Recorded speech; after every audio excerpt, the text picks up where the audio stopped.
Malevolent. We got Dakota here. We just had our first locals back, and he managed to place in the top 4 with Megalith. So he's here to show you his list. Nice. All right, so we play 3 Megalith Archon. He's just one of your level 8s. He's always good for protection, especially all the targeting cards. Next up, Bethor. One of your best level 8s.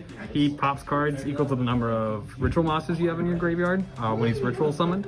So he is game ender, clears boards. Everybody's normally really scared of him. And then we just play the 2 Phallic. This is for OTKs mainly. He also helps you ritual summon when you don't have a ritual spell card or anything like that. And he's just good for getting over big monsters. He's a Dragoon out too, so. Next up for the level 4s, we play the 3 Ophiel. He's your Rhoda, searcher of the deck. Searches Megalith monsters. The 3 Hellfight. This guy, he searches Megalith spells and traps. He helps you get the portal and then the unformed, which just extends plays and creates disruption on your opponent's turn as well. And then we just play the 1 Oak. He's just in there for extra. He can actually ritual summon for you if you need it, just like the big guys. And then if you do need the draw, you can always discard and draw 1 card if you don't need a card in your hand. And then the level 2's just Fool. Probably the best ritual monster in your deck. Grabs one from grave, becomes the level, and then he can ritual summon on your opponent's turn and your turn. So. And he ritual summons from deck, right? Yeah, ritual summons from deck, so you can just grab anything you need out of there. Sets up for the good Bethor plays. On your opponent's turn. And then the 3 Chalice line is the next guy. He's a good starter. You can play through a lot of disruptions with him.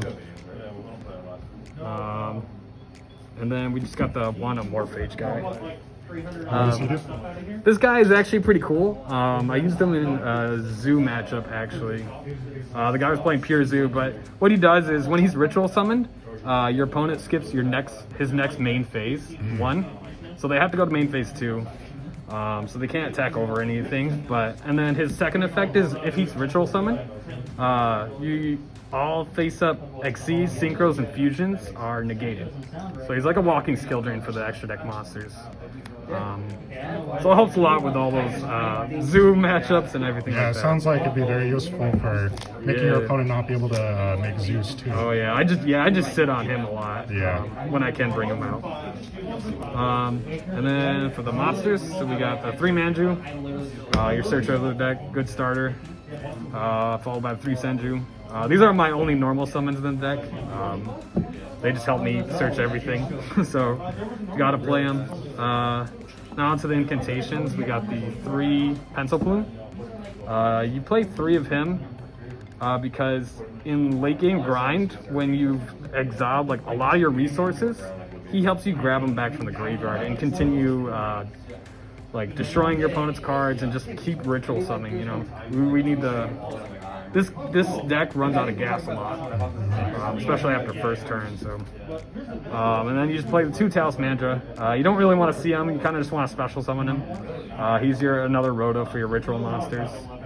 And then the 1 Candle. We just play 1 because we only play 1 ritual spell, to be honest.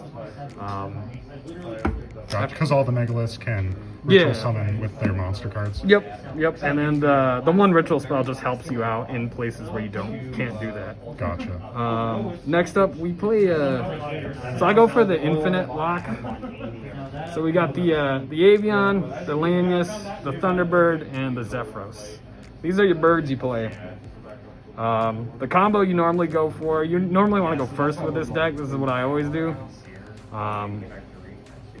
If your opponent doesn't disrupt you, but you can normally get this guy on the board with the Simorg Link monster, and then you have Union Carrier with the Thunderbird. Gotcha. So you just keep bouncing the Thunderbird, negating everything, and it just keeps coming back, and it's just an infinite lock that you get your opponent in. This deck can do it really easy. It can spam rank 4s and rank 8s really easy, so this just is a great little like go first. And then we play the 2 Gigantes. Extender. He has a cool effect too. When if he is destroyed by battle or by card effect, you can destroy your whole opponent's. I think it's by battle only. Yeah, it's like a heavy storm, right? Yep, you just destroy your opponent's spell and trap cards. So the spells. We got 3 preparation rites. I normally just use this to search Chalice Slime or search one of the Megaliths that you need for the combo. Then the 3 unformed. Best spell in your deck, pretty much, other than the preparation. This ritual summons from your deck half the level of the attributed monster, and then our one-ofs. So we have the exchange, the call by the grave, and the incantation inception, and the portal. So the portal, you just normally grab this for the Zephyros to bounce. And it gives you an extra resource from the graveyard. This is your ritual spell card. Call by grave, just for the cheesy moments when you try to get drolled and you call by grave. The exchange, I wish I had more of these, to be honest, but I just have the one, so I just threw it in there. I had an extra space. This actually helped me. I drew it game 3 against Salad. I went first, and I just took his Nibiru.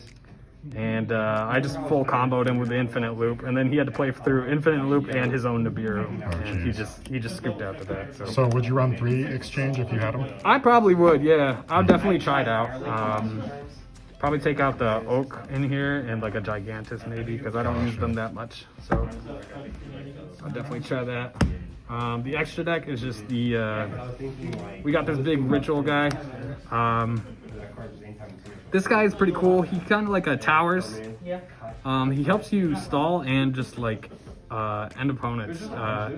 What he does is he gains effects based on how many ritual monsters were used to link summon him. So his first effect, I think, is the destroyed. Yeah, cannot be destroyed by battle. His second effect is the can't be destroyed by card effects, and he gains 1200 attack. And then the third one is you can't target him with card effects, and then he gains another 1200. So if you link summon him with 3, you just, I think he becomes what, 4800, and he becomes a towers. Wow. So you just can't do anything to him pretty much.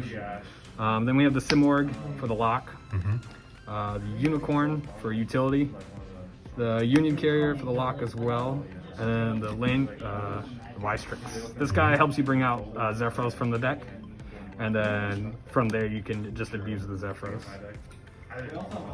The Nightmare Phoenix for utility, and then the Shura. This was really good against Zoo, actually.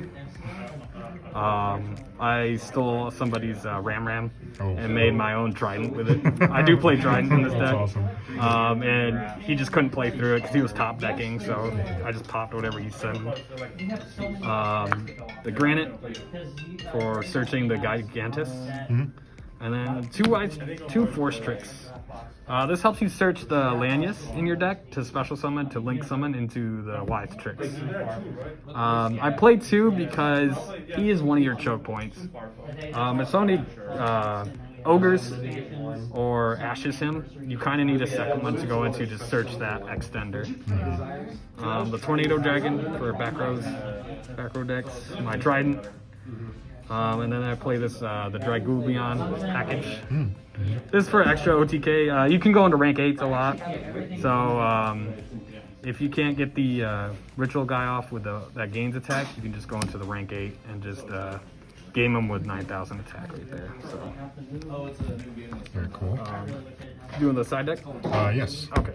Side deck, I had problems with my side deck earlier today. I didn't know what I wanted to play, what I wanted to go for, but this is what I came up with. So we have the 2 Vanities Rulers.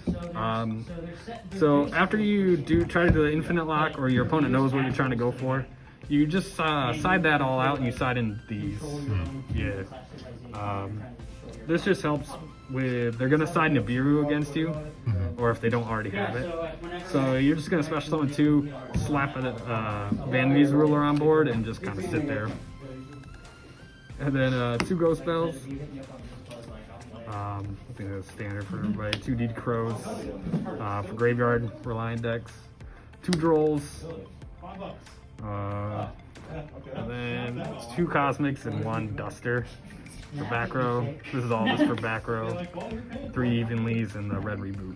Gotcha. So if you win the dice roll game 1, you're going first and trying to lock them out, right? Definitely, yeah. But games 2 and 3, are you still going first, or? Games 2 and 3, you can kind of mix it up to see like what deck you're going against. I kind of just play mind games because a lot of people always think I'm gonna go. Normally, game 2, if you take game 1 with your infinite lock, they're gonna probably go first. So you just want to side second, and then game 3. If you do go to a game 3, you're probably, it's up to you with, like I said, I side the Vanities Rulers because I normally side the Infinite Lock out, games 2 and 3. You don't want to go for that hard of a lock, especially when your opponent knows what you're trying to do.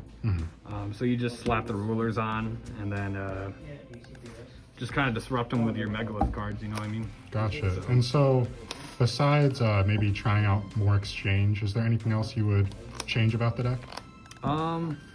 Not really. I kind of feel that it performed pretty well, especially coming back to locals after a long time. I gotta do more of matchup based. I had a real problem with Eldritch Zoo, and that was just that was the nail in the coffin for me. So I just gotta figure out more about that matchup. I haven't played it a lot, so. Gotcha. All right. Well, thanks a lot, man. Thank you.